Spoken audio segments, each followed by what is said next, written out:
දැන් අපි බලමු පිහිය pears වල ටච් වුණොත් සිදුවෙන දේ. මම events ක්ලික් කරනවා. දැන් when touches block එක මේ විදිහට drag කරනවා. දැන් පළවෙනි ඊතලේ ක්ලික් කරලා පිහිය තේදුවා.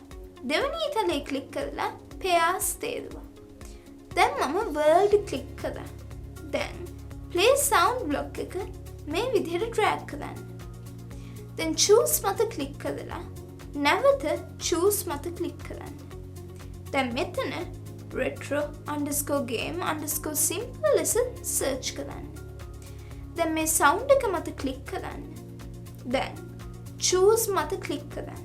දැන් නැවත මම sprites ක්ලික් කරනවා. දැන් move 10 pixels north block එක මේ විදිහට drag කරනවා.